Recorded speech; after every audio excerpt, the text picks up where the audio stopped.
দেখো আমরা এখানে এটি ছাতা আঁকবো। কীভাবে আঁকবো, এখন বর্ষাকাল চলছে তো, এরকম করে দেখো কেমন আমি গোল করলুম। তেবড়া তেবড়ি হতে পারে, কিন্তু আমাকে গোলটা এইভাবেই করতে হবে, হাতে ঘুরি ঘুরি এরকম করে করতে হবে, বুঝেছ? তারপর যেখানে তেবড়ে গেছে সেই জায়গাটা আমি ওদিকে একটু কথা বলতে বারণ করে দাও। মোটামুটি গোলটা একটা করলেই হলো। আমরা তো এখন ছোটো ছেলে, আমাদের তো ভুল হতেই পারে ধরো। একটু বেশি তেবড়ে গেলে সেই জায়গাটা আমরা এমনি করে ঠিক করব। তাহলে গোল হলো একটা। এখানে মাঝখানেতে মোটামুটি মাঝখানে বুঝে একটা হরাইজন্টাল লাইন টানবো। আমি কি এরকম টিপে টিপে আঁকছি? এরকম টিপে টিপে কোনোদিনই আঁকা চলবে কেন না? আমার যদি ভুল হয়, এই যে মুছতে সুবিধা হচ্ছে, মুছে দিলাম চলে গেল। আর এইটা আর মুছা যাবে, দাগ থেকেই যাবে, বটে? ওই ভুলটা কোনোদিন করা চলবে না, হালকা করে আঁকতে হবে। এটা হরাইজন্টাল হলো, মাঝামাঝি হলো কি না একবার দেখে নিই, এমনি করে একবার দেখে নিতে হবে। মাঝে হয়নি কিন্তু, তাহলে একটু নামাতে হবে, এতটা নামিয়ে দিলেই হবে। হরাইজন্টাল লাইন হলো।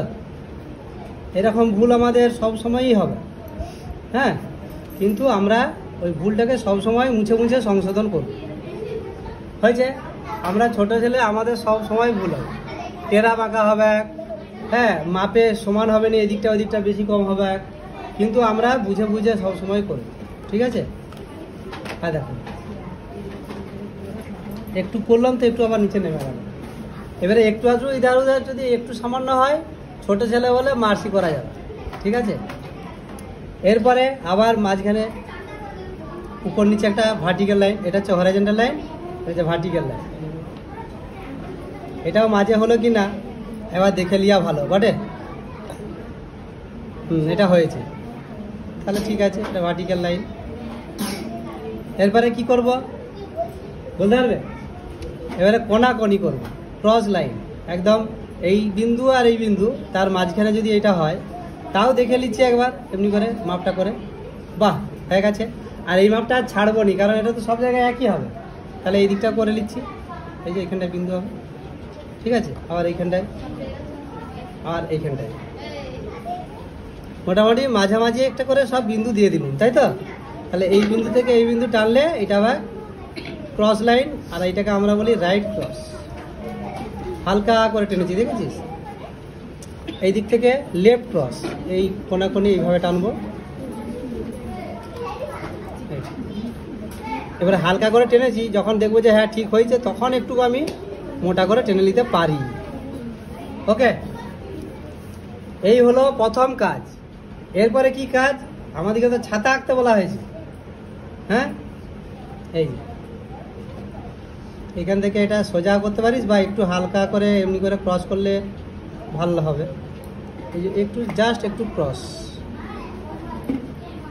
মানে ক্রসটা বোঝা যাচ্ছে না, কিন্তু ক্রস করছি, হ্যাঁ? এরকম করে প্রত্যেকটা বিন্দুর সঙ্গে প্রত্যেকটা বিন্দু একটু করে ক্রস করে দাও।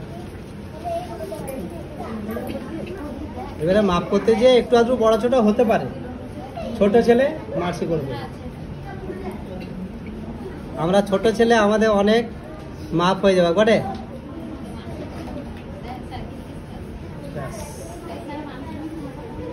বাপন কিন্তু দেখে না, করাবে দেখে নিয়েছিস আমি, তুই জানছে তো রেকর্ডিং হয়ে যাচ্ছে, পরে দেখে নেবো।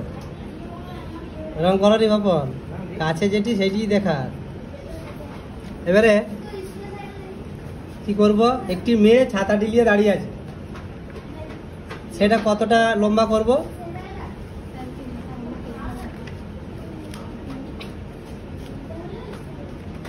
এইখান থেকে এতটা যতটা ততটা, মানে এটা পুরোটা লয়, হ্যাঁ? তাহলে আগে এইটা করে দিবি, এখান থেকে এতটা, মানে এইটা, মানে এটাকে ভার্টিক্যাল লাইনটাকে টেনে নামিয়ে দাও সোজা করে নিচের দিকে। ওকে, এবারে কি করব?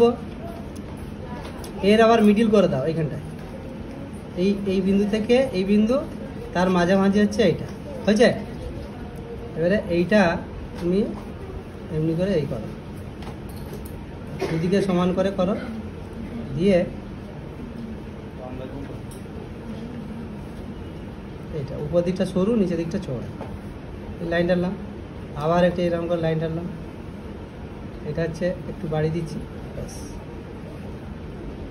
এরপরে পাটা দেখো এখানটায় এরকম করে পুরোটা টেনে দিতে পারি, হ্যাঁ। দিয়ে আবার একটা এরকম করে লাইন টানো, দিয়ে এখানটা থেকে এরকম করে কার্ভ করে দেবো, মানে এটি পাটি হয়ে যাবে। এটা বর্ষাতি পরে আছে।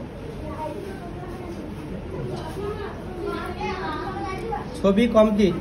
একটুকু জল এখানে একটু জল করে দিচ্ছি, সামান্য একটু জল, এরকম করে জল, মানে রাস্তার মধ্যে খানাখন্দ থাকে, সেখানে জল জমে থাকে না বৃষ্টির সময়, সেই জলটা একটু। আর বাচ্চাদের কি জলে খেলতে ভালো লাগে, সেই জন্য ওই জলটিতেই যেয়ে দাঁড়াবে, দিয়ে এই গোলটা মুছে দাও, তাহলে ছবি আমাদের কমপ্লিট হয়ে গেল। এবার স্কেচ পেনটা দাও, ব্ল্যাক স্কেচ পেন, আর কালার বক্সটা দাও, না ব্ল্যাক স্কেচ পেন।